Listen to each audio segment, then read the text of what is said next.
सिर्फ 21 महीने में यूनिकॉर्न क्लब में एंट्री। 15 सितंबर को बैंगलोर में स्टार्टअप यूनिकॉर्न बन जाता है जब कंपनी $100 मिलियन की फंडिंग उठाती है अपने सीरीज सी राउंड में, जो कि टाइगर ग्लोबल की ओर से था। इसी फंडिंग के बाद कंपनी का टोटल वैल्यूएशन $1.1 बिलियन हो जाता है। ये इंडिया का 27वां यूनिकॉर्न रहा 2021 में, और यही नहीं, ये सबसे कम समय में यूनिकॉर्न क्लब में एंटर हुआ। लेकिन इसके पीछे के रीजंस भी उतने ही जिम्मेदार थे इतने तेजी के पीछे। पैंडेमिक के वजह से इकोनॉमी में स्लो डाउन आया था। पैंडेमिक में ब्लू कॉलर जॉब्स और ग्रे कॉलर जॉब्स सबसे ज्यादा अफेक्टेड थे। ब्लू कॉलर्स यानी कि जो जॉब्स जिसमें ह्यूमन लेबर की ज्यादा जरूरत हो, जैसे कि कंस्ट्रक्शन वर्कर, ट्रक ड्राइवर, और ग्रे कलर जॉब्स यानी कि जिसमें ह्यूमन लेबर के साथ स्किल सेट की भी ज्यादा जरूरत होती है, जैसे कि मेडिकल पर्सन या फायर फाइटर या सिक्योरिटी गार्ड। 10 लाख से भी ज्यादा जॉब्स चली गई थी, जिसका मतलब है बेकारी, अनएम्प्लॉयमेंट रेट ऊपर जा रहा था। और ऐसे सिचुएशन में लोग कितने ज्यादा परेशान हो जाते हैं अगर उनके पास जॉब ना हो। तो ऐसे सिचुएशन में निर्मित परीक ने अपना ऐप लॉन्च की। वैसे तो इस ऐप को 2019 में लॉन्च किया गया था, लेकिन सबसे ज्यादा तेजी 2020 में आई।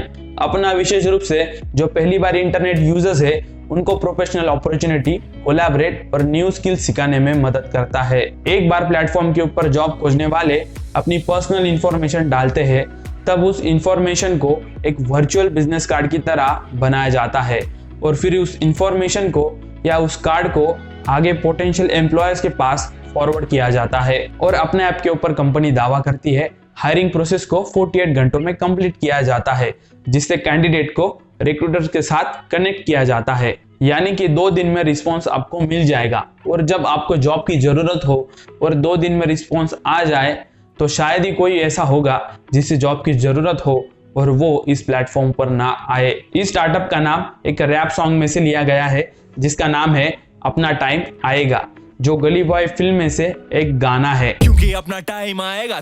दोस्तों, निर्मित परीक, इनके पास भी बहुत अच्छे से टेक्निकल स्किल्स थे।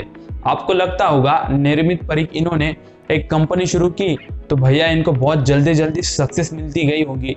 तो ऐसा नहीं है दोस्तों, उनके पास काफ़ी अच्छे से एक ग्रेजुएट डिग्री भी थी और एक काफ़ी ज़्यादा एक्सपीरियंस भी था। जैसे कि उन्होंने MBA किया था स्टैनफोर्ड यूनिवर्सिटी से, और वो पहले एप्पल कंपनी में प्रोडक्ट डिज़ाइनर का काम करते थे। तो एप्पल कंपनी अपने परफॉर्मेंस के लिए जाना जाता है। अगर ऐसे कंपनी में वो पहले जॉब करते थे तो इसका मतलब उनके पास बहुत अच्छे से एक्सपीरियंस था।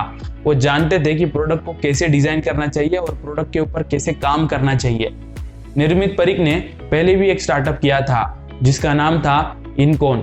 इनकॉन फ्लड की दिक्कतों को सॉल्व करता था, जो हर एक स्टेट के लिए बहुत बड़ी प्रॉब्लम होती है। हर साल फ्लड की वजह से नुकसान होता है और कई सारे लोगों की जान चली जाती है। और अगर फ्लड आता है तो मिसमैनेजमेंट सबसे बड़ी हमारी गलती होती है।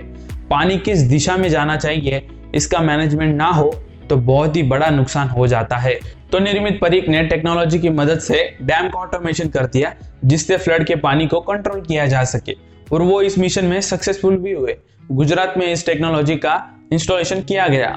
निर्मित परीक थोड़े बहुत सक्सेसफुल रहे डैम के पानी को मैनेज करने में। इसके बाद उनके अंदर का एंटरप्रेन्योरशिप के लिए इंटरेस्ट बढ़ता गया। उसके बाद उन्होंने क्रक्सबॉट बनाया, जो आर्टिफिशियल इंटेलिजेंस का इस्तेमाल करके प्रोडक्ट्स बनाता था। इसका लक्ष्य यह था कि स्मार्ट टेक्नोलॉजी की दुनिया को पहचान करवाना। बाद में इस कंपनी को नू नाम की कंपनी ने एक्वायर किया और उसके बाद इंटेल।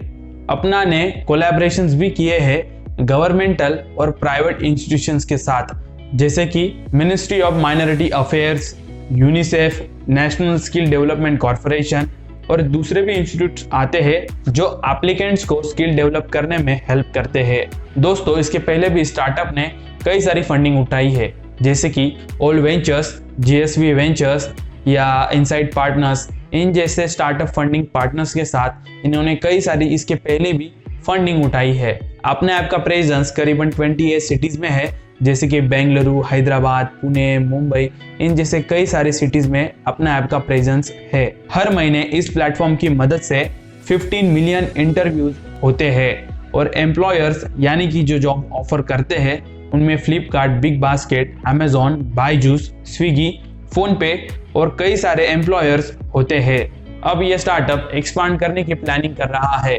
जैसे कि south east Asia, Africa, US और आगे आने वाली फंडिंग से इस तरह से स्टार्टअप ने फंडिंग प्लानिंग की हुई है। इंडिया में करीबन 300 मिलियन ब्लू कॉलर वर्कर है और अनुमान है कि ये नंबर हर साल 10% से ग्रो करेगा, जिसका मतलब है अपना ऐप को बहुत बड़ी फ्यूचर अपॉर्चुनिटी है अपने आप को ग्रो करने की, अपने आप को एक्सपांड करने की, क्योंकि हम देख सकते हैं किस तरह से नंबर तेजी से ग्रोथ हो रहे हैं और हम देख सकते हैं कि अपना ऐप के पास ऑलरेडी वो पोटेंशियल है और ये ऑलरेडी मार्केट में अर्ली मूवर रहा है, तो इसके लिए बहुत ज़्यादा फेवरेबल कंडीशंस है। तो हो सकता है अपना ऐप जिस तेजी से ग्रो कर रहा है वो तेजी बरकरार रहे। अभी तक स्टार्टअप कोई रेवेन्यू जनरेट नहीं कर रहा है क्योंकि ऐप के अंदर कोई एडवर्टीजमेंट नहीं है और परीक का कहना है अगर आप एक बार एड इंडस्ट्री में आते हो तो आप ऐसी चीजें करने लग जाते हो जो आपको नहीं करनी चाहिए। इसके अलावा वो रिक्रूटर्स को चार्ज करने की सोच रहे हैं और वो अपने अपस्किलिंग कोर्सेज को भी चार्ज करने की सोच रहे हैं।